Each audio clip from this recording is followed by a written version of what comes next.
Hi అండి, నేను మీ Gayatri. Welcome back to our channel Gayatri Pratipati. ఈ వీడియో వచ్చేసి నవంబర్ 19th మంగళవారం రోజు కోటి దీపోత్సవం అయితే జరిగిందండి టెంపుల్లో. అనంతపూర్లో ఉన్న శివబాలయోగ స్వామి ఆశ్రమంలో కోటి దీపోత్సవం అయితే జరిగింది. ఆ రోజు ఆరుద్ర నక్షత్రము స్వామివారి నక్షత్రము అవ్వడం వలన ఆ రోజు అభిషేకము అన్నీ కూడా జరిగాయండి. కాబట్టి ఈ వీడియో మీతో అయితే షేర్ చేసుకుంటున్నాను. పూజ అయితే చాలా బాగా జరిగిందండి. మేము కూడా ఆ రోజు మార్నింగ్ వచ్చేసి రుద్రాభిషేకం జరిగిందండి. తర్వాత 10 నుంచి అన్నాభిషేకం అయితే జరిగిందండి. అవి రెండు అయిపోయిన తర్వాత స్వామివారిని ఇలా అయితే అలంకరించారు. తర్వాత మేము అక్కడే భోంచేసుకొని ఇంటికైతే వచ్చేసాము. ఇది ఈవినింగ్ అండి. ఈవినింగ్ కోటి దీపోత్సవం అయితే జరుగుతుంది. ఆ కోటి దీపోత్సవానికి అయితే నేను రెడీ అయ్యేసి గుడికైతే వెళ్ళిపోయానండి. ఇది గుడి బయట అండి. గుడిని చాలా బాగా అలంకరించారండి. ఇది ముందర అండి, గుడి ముందర. ఇది లోపల అండి. ఇక్కడ గుడి లోపల ఓపెన్ ప్లేస్లో ఇలా అరేంజ్ చేశారండి. కోటి దీపోత్సవం కదండి, అందరికీ కూడా ఇలా టేబుల్స్ వేసేసి చైర్స్ వేసేసి అరేంజ్ చేసేసారు. ఇది పూజ కాస్ట్ వచ్చేసి 600 అయితే ఉండిందండి. నేనైతే మంత్కంతా పూజలు జరిగేటట్లుగా 3500 అయితే పే చేశాను.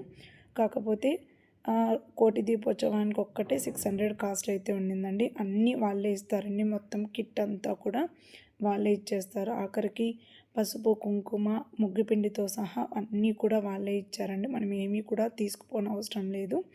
పూలు, ఒత్తు, ఇవి 1,00,000 ఒత్తులండి. 1,00,000 ఒత్తులు అయితే ఇస్తారు. ఒక్కొక్కరికి ఇద్దరైతే కూర్చుంటారండి. జంట అయితే కూర్చోవాలి. కాబట్టి భార్యాభర్తలు ఇద్దరు కూడా జంటలుగా కూర్చొని దీపం అయితే పెట్టాలి. ఇది స్వామివారిని అయితే ఇక్కడ అలంకరించేశారండి. ఇక్కడికి వచ్చేసరికి స్వామివారి ఉత్సవ విగ్రహాన్ని పల్లకిలో అయితే తీసుకొస్తున్నారండి. అక్కడ గుడి ధర్మకర్తలు ఉంటారు కదండి, వాళ్ళైతే పల్లకిలో అయితే ఉత్సవ విగ్రహాన్ని అయితే తీసుకొని వస్తున్నారండి.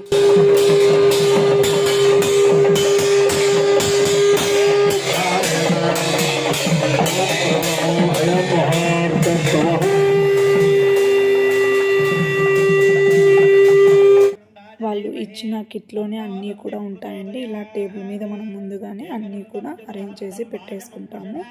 అక్కడ పూజ అయితే స్టార్ట్ అయిపోయిందండి. ఫస్ట్ స్వామివారి దీపం అయితే పెట్టేసుకోమన్నారు. ఆ రోజు సంకష్ట కూడా అండి.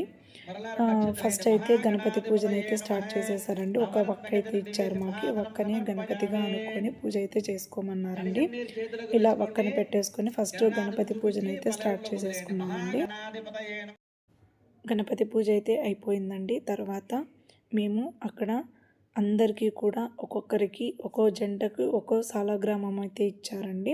అది పెట్టుకోవడానికి కూడా చిన్న పైప్ లాంటిది అయితే ఇచ్చారు. దాని మీద పెట్టుకొని పూజ చేసుకోవడానికి ఫస్ట్ మేము ఆ సాలగ్రామం అంతా కూడా వాటర్తో కడిగేసేసుకొని పసుపు, కుంకుమ బొట్లు పెట్టేసుకొని గంధం బొట్లు పెట్టేసేసుకొని పూజ అయితే స్టార్ట్ చేసేసుకున్నామండి. ఇలా మాకు ఒక కప్పులోనే పాలు, పెరుగు, తేనె, నెయ్యి అన్నీ కలిపిన పంచామృతం అయితే ఇచ్చారండి. ఫస్ట్ ఆ పంచామృతంతో శివుడికి అభిషేకం అయితే చేస్తున్నామండి. స్వామివారు చెప్తున్నారు. స్వామివారు చెప్పినట్లుగా మేము అక్కడ అభిషేకం అయితే చేసుకుంటున్నాము. అభిషేకం చేస్తే కీర్తి ప్రతిష్ఠ వస్తాయి. పయ యశః, పయ అంటే పాలు, పాలతో యశస్సు వస్తుంది అనమాట. అది పెరుగుతో ఏమొస్తుంది రాప అంటే లక్ష్మీదేవి వస్తుంది. అంటే లక్ష్మీదేవి వృద్ధి కావాలంటే పెరుగుతో. మాకిచ్చిన సాలగ్రామంకి అయితే పంచామృతాలతో అభిషేకం అయితే చేసేసుకున్నామండి. తర్వాత ఆ సాలగ్రామాన్ని నీట్గా నీళ్ళతో కడిగేసుకున్న తర్వాత మరొక గిన్నెలో అయితే పెట్టేసుకొని బిల్వపత్రం అయితే పెట్టేసి నీళ్ళతో అభిషేకం అయితే చేస్తున్నామండి. స్వామివారు అక్కడ మంత్రాలతో చదువుతూ ఉన్నారు. స్వామివారు చదువుతూ ఉంటే మేము నీళ్ళతో అభిషేకం అయితే చేసేసుకున్నామండి. నీళ్ళ అభిషేకం కూడా అయిపోయిన తర్వాత ఆ సాలగ్రామాన్ని మరొకసారి కడిగేసుకొని తర్వాత స్వామివారికి పసుపు, కుంకుమ, గంధం బొట్లు అయితే పెట్టేసుకొని పువ్వులు పెట్టుకొని బిల్వపత్రం కూడా పెట్టేసుకొని అలంకరించుకున్నామండి. తర్వాత దీపం అయితే పెట్టేసుకున్నామండి. ఫస్ట్ దీపానికి అయితే నైవేద్యం అయితే పెట్టేసుకున్నామండి. పసుపు, కుంకుమ, గంధం బొట్లు పెట్టేసి పువ్వులు పెట్టేసుకొని అక్షింతలు వేసుకొని నైవేద్యం అయితే పెట్టేసుకున్నామండి. నైవేద్యాలు కూడా వాళ్ళే ఇస్తారండి మనకి. ఆ నైవేద్యం కూడా పెట్టేసుకున్న తర్వాత స్వామివారు చెప్తూ ఉండగా మేము 1,00,000 ఒత్తి దీపం అయితే వెలిగించేసుకున్నామండి. ब्राह्मणोऽस्मकमासीत् बाहुराजन्यकृतः ऊरोदस्तद्वैश्यः पद्भ्यागं शूद्रो अजाजत आर्द्रां पुष्करणीं पुष्टिं पिङ्गलां पद्ममालिनीं चन्द्रां हिरण्मयीं लक्ष्मीं जातवेदो म आवह दीपं दर्शयामि ఒక చుక్క నీరు పల్లెంలో ఒక చుక్క నీరు కోటి దీపోత్సవం అయితే చాలా బాగా జరిగిందండి. ఒక దీపోత్సవమే కాదండి, ఆ రోజు పొద్దున్న నుంచి కూడా అభిషేకము, అన్నాభిషేకము, తర్వాత కోటి దీపోత్సవం కూడా అన్నీ కూడా బాగా జరిగాయండి పూజలు. అందరూ కూడా ఒత్తులైతే వెలిగించేశారు. చూసారు కదండి ఎంత బాగా కనపడుతున్నాయో.